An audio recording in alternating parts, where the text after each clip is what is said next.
Okay, last page of functions, page 16. Number 11, consider the function 1/2 x minus 1. Find the inverse function. So remember, to find the inverse function, the easiest way is to do variable interchange. So basically, we're going to interchange the x and the y. So we get x equals 1/2 y minus 1. And then we're just going to solve for y using algebra. So we add 1 to both sides, and we get x plus 1 equals 1/2 y. And then we multiply both sides by 2, and we get 2 times x plus 1 equals y. So the blue function here is the inverse function. Okay. B, find f follows f inverse function. So basically what we're saying is first do the inverse function, okay, on x, and then we're going to follow that by putting it inside the function, which is 1/2 minus 1, right? All we did was replace the x here with the blue function. That's how you do that's how you follow f inverse, that's how you follow f inverse with f, okay? So f inverse is the blue function. We follow it with f by putting the red function around it, okay? And if you complete this, you can see that 1/2 times 2 cancels each other out. You're left with x plus 1, x plus 1 minus 1. The plus 1 and the minus 1 also cancel each other out, and you end up with just x, right? And then f inverse follows f is kind of the opposite, so you do the red function first, 1/2 x minus 1, and then you do the blue function around that because the inverse function is going to follow it. So you just substitute in the red function inside this x here, and then you do the rest of the blue function around it. Double parentheses here. Okay? And then so you can see that when I multiply the 2 times each of these, I'm going to get 2 times 1/2 x minus 1 plus 2. And then if I distribute the 2, I'm going to get x minus 2 plus 2 equals y.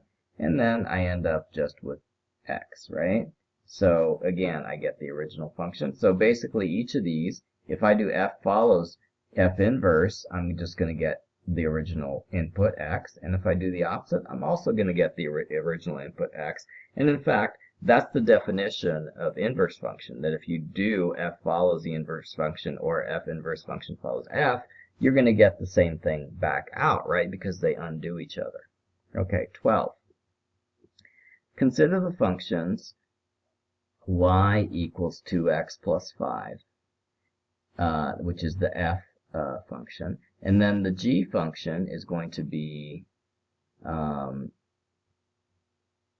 y equals 8 minus x divided by 2. Okay.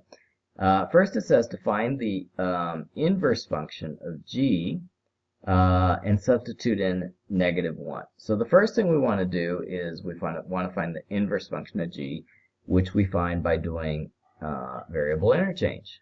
So we get x equals 8 minus y divided by 2. We multiply both sides by 2. We get 2x equals 8 minus y. We subtract y from both sides, and we just do this, just kind of make the sign of y positive. Makes it easier, right? And we subtract 2x from both sides. We get y equals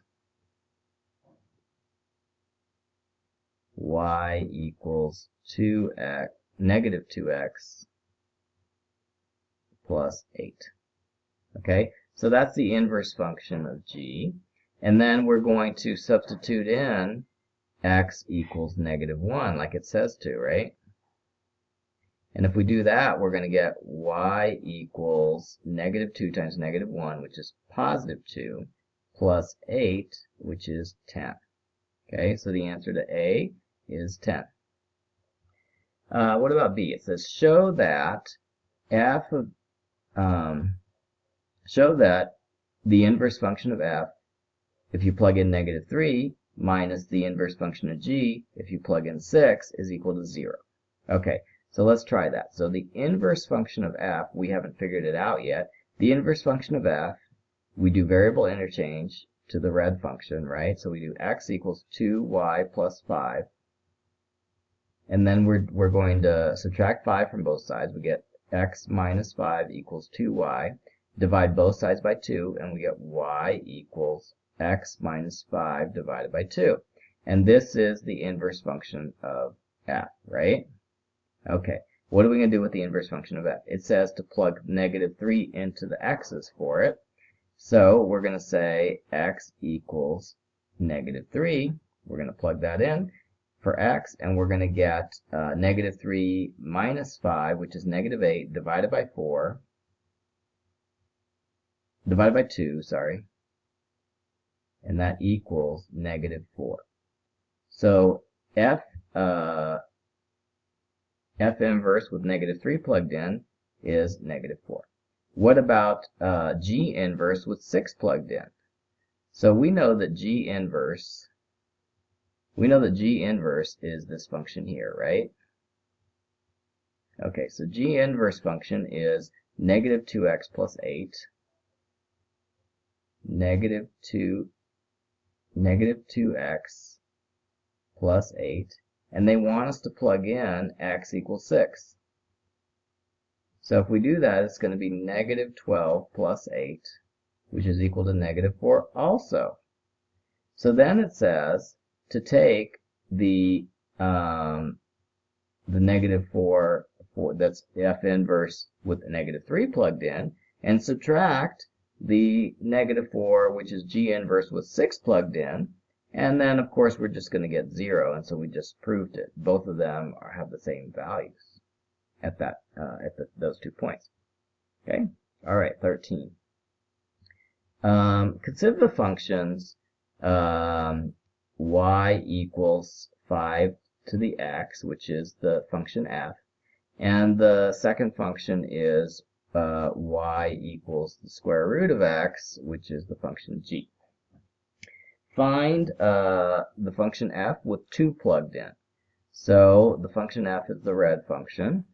So I'm going to say y equals 5 with 2 plugged in for x, so it's 5 squared, which turns out to be 25.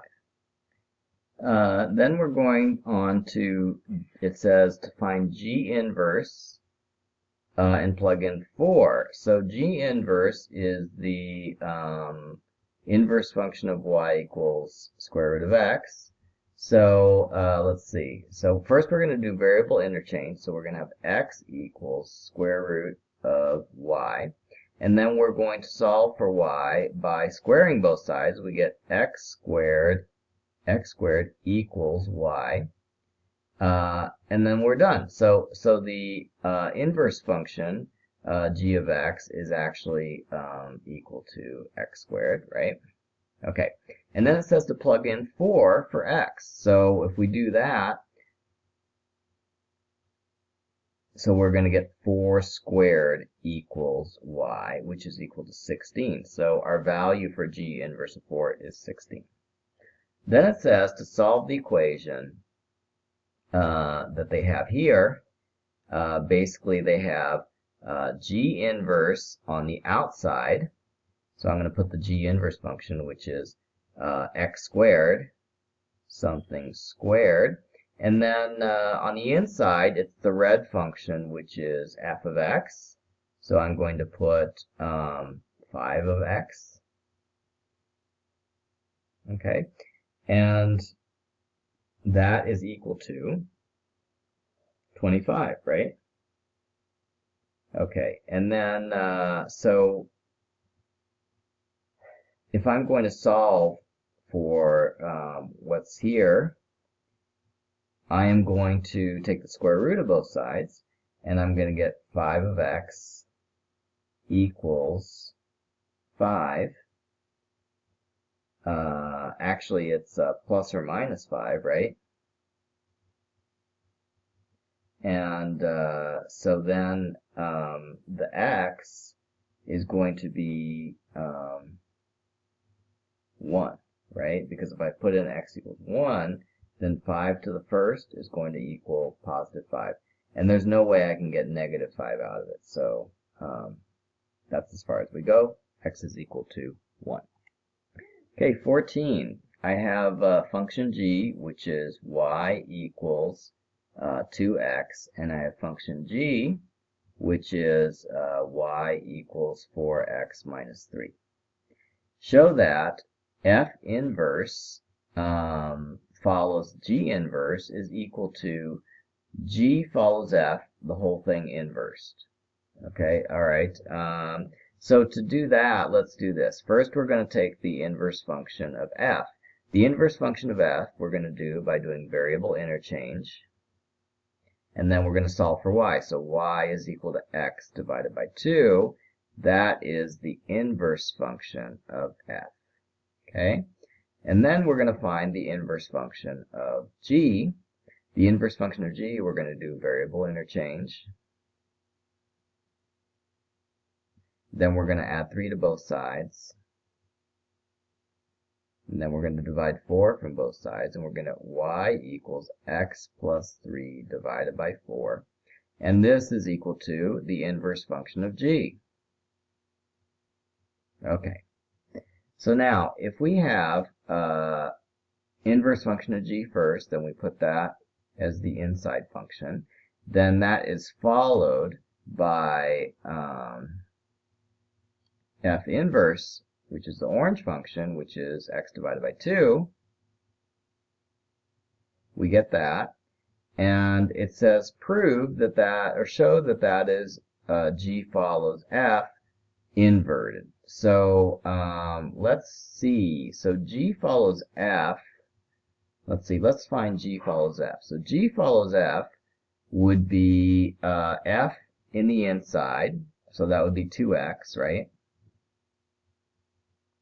And then f on the outside, g on the outside, which is the blue function.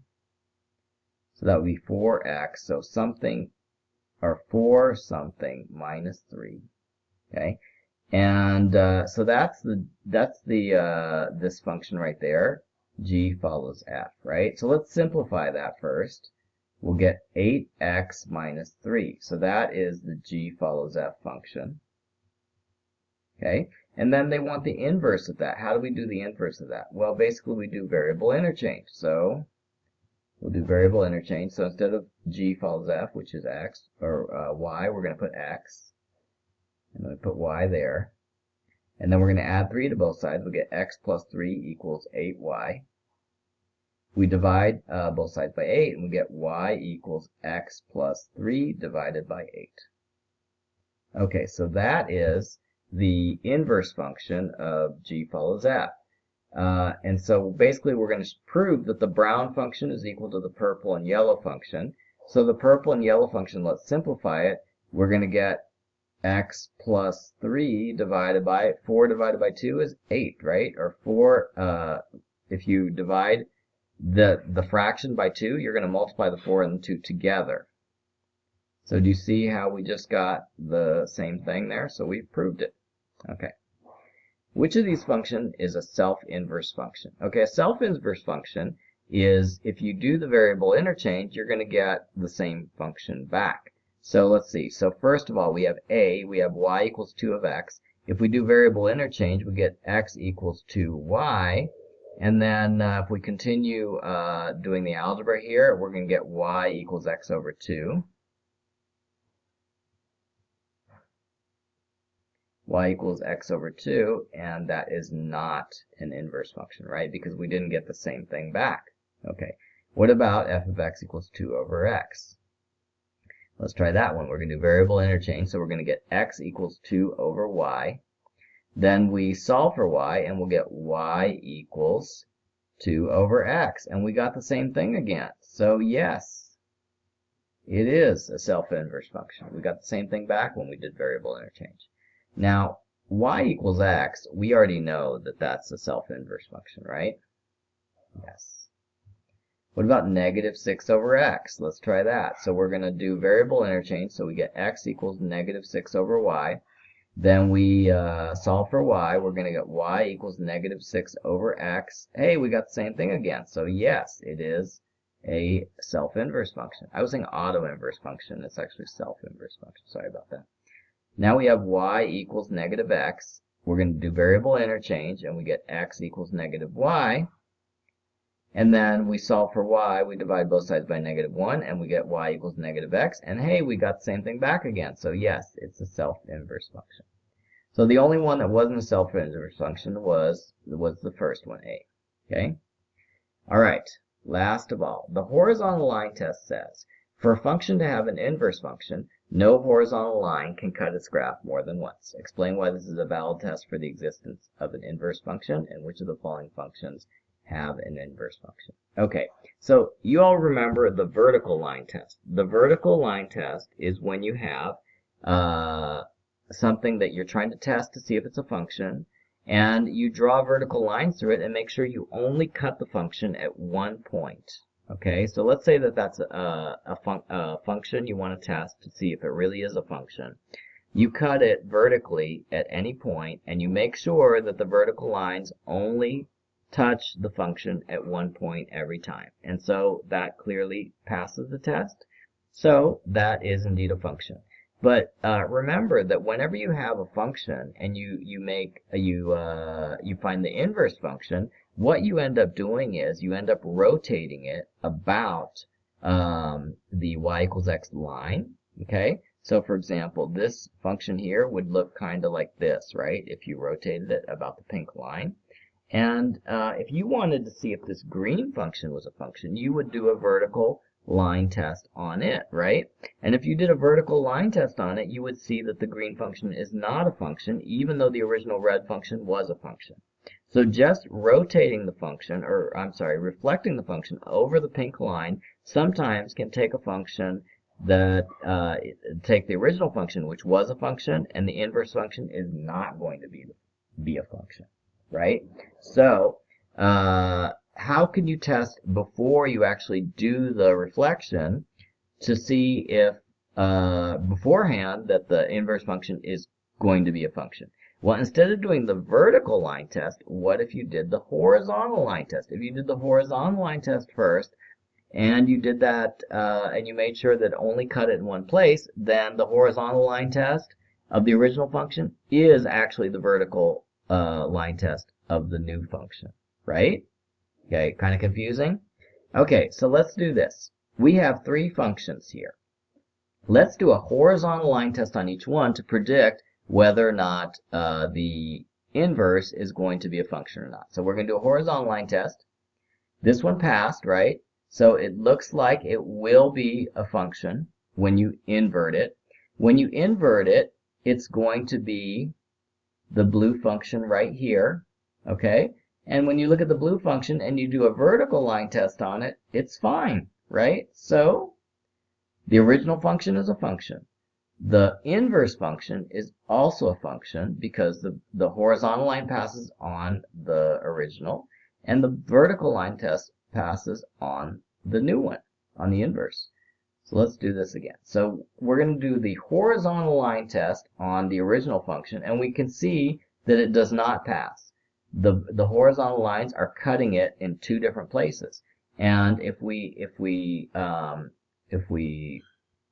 reflected this about the y equals x line, you can see that we are going to get like a sideways parabola. And the sideways parabola, if you do a vertical line test on it, you're going to cut it in two different places. So this is not,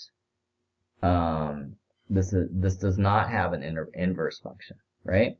Last of all, on this cubic function, if we do a horizontal line test on it, it fails the horizontal line test, right? And if we invert this, over the diagonal y equals x line, then we're going to see that we're going to get a function which looks kind of like this, right? And if we do a vertical line test on this function, we see that it is not a function. Or if we do a vertical line test on this graph, we see that the vertical line test fails. So we already knew that was going to happen because when we did the red horizontal line test on the original function, it failed. So we knew that the vertical line test on the inverse function was also going to fail. Okay? So we know that the only functions in 1, 2, and 3 that have an inverse function is number 1.